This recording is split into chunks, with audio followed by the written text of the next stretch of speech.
देख रहे हैं डैनकाशी न्यूज चैनल। सच है तो बोलेगा।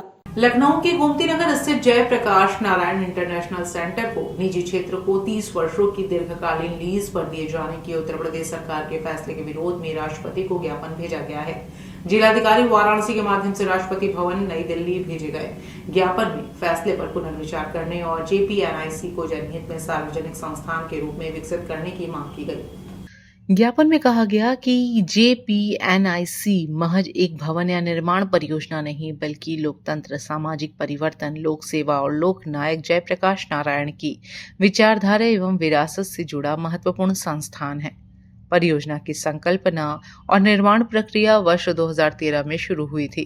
इसकी शुरुआती अनुमानित लागत करीब 265 करोड़ 58 लाख रुपए थी, जो विभिन्न संशोधनों के बाद लगभग 864 करोड़ 99 लाख रुपए तक पहुंच गई। ज्ञापन के अनुसार यह परियोजना तत्कालीन मुख्यमंत्री अखिलेश यादव के कार्यकाल के प्रमुख महत्वाकांक्षी परियोजनाओं में शामिल थी। वर्ष 2017 के बाद लंबे समय तक केंद्र के बंद और उपेक्षित रहने से भवन, उपकरणों और अन्य सुविधाओं को नुकसान पहुंचने का भी दावा किया गया है। ज्ञापन में कहा गया कि 25 अगस्त 2026 को उत्तर प्रदेश मंत्रिपरिषद ने जेपीएनआईसी को निजी कंसोर्टियम को 30 वर्षों की लीज पर देने के प्रस्ताव को मंजूरी दी। उपलब्ध जानकारी के मुताबिक चयनित कंसोर्टियम की उच्चतम बोली करीब 831 करोड़ रुपए रही हैं और शेष निर्माण एवं अन्य कार्यों को पूरा करने की जिम्मेदारी निजी संस्था को दी जाएगी। ज्ञापन देने वालों ने सवाल उठाया कि जनता के करोड़ों रुपयों से निर्मित और लोकनायक जयप्रकाश नारायण की विरासत से जुड़े केंद्र को इतनी लंबी अवधि के लिए निजी हाथों में सौंपने से पहले व्यापक सार्वजनिक विमर्श और पारदर्शी समीक्षा होनी चाहिए। जो हमारे रक्षक थे लोकनायक जयप्रकाश नारायण जी, उनके नाम पे आदरणीय अखिलेश यादव जी ने अपनी सरकार में लगभग 900 करोड़ रुपए लगाकर जेपीएनआईसी बनाने का काम किया था। उस जेपीएनआईसी को कल सरकार ने प्राइवेट हाथों में लीज पे देने का काम कर रही है, जो पूरी तरह से लोकतंत्र की हत्या करने का काम है। जिस तरह से जो उनकी लड़ाई थी और जब जब बातें बढ़ी हैं तो सत्ता का तख्ता पलट करने का काम जयप्रकाश नारायण जी ने किया था।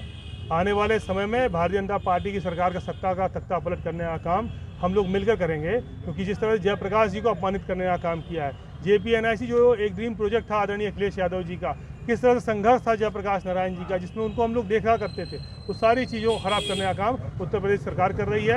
लगातार भ्रष्टाचार में डूबी हुई सरकार है। 900 करोड़ रुपए से जो संपत्ति बनी थी, आज वो 850 करोड़ में लीज पे देने का काम कर रहे हैं 15 साल बाद। ये बहुत ही दुर्भाग्यपूर्ण है और पूरे प्रदेश के लोग मर्माहत अपने आप को महसूस कर रहे हैं। किनको ज्ञापन दिए हैं क्या? आज हम लोगों ने राष्ट्रपति महोदया के नाम का ज्ञापन दिया है और ये ज्ञापन एसीएम फर्स्ट आए थे लेने के लिए, अवधेश जी, उनको हम लोगों ने ज्ञापन देने का काम किया है। चुनाव आते ही लगातार सरकार के जुमले भी दिखाई दे रहे हैं, इसको लेकर क्या कहेंगे? देखिए, उत्तर प्रदेश और देश की सरकार लगातार जुमलेबाज सरकार है। एक तरफ जहां 15 लाख रुपए खातों में देने का काम कर रहे थे, 2 करोड़ नौकरियां देने का काम कर रहे थे, तो सारी की सारी बातें आज धरातल पे कभी नहीं उतर पाई। फिर एक नया शगुफा छोड़ दिया उन लोगों ने बहनों के साथ, उनको पैसा देने का काम करेंगे। जब आदरणीय अखिलेश यादव जी ने कहा कि हम माताओं बहनों को 40,000 रुपये देने का काम करेंगे, तो सरकार ने सोचा कि हम 10,000 बढ़ा के बात कर लें। लेकिन ये वही सरकार है जिसने बिहार में 20,000 का वादा किया और 10,000 देने के बाद आज तक दोबारा 10,000 किसी के खाते में नहीं आया। उसी तरह हर जगह चुनाव में इस तरह का झूठा वादा करने का काम उत्तर प्रदेश की सरकार करती है और इस सरकार को उत्तर प्रदेश के लोग और आज के नौजवान उखाड़ के फेंकने का काम करेंगे। पूर्वांचल की खबरों से जुड़े रहने के लिए आज ही सब्सक्राइब करें हमारा YouTube चैनल डैनकाशी।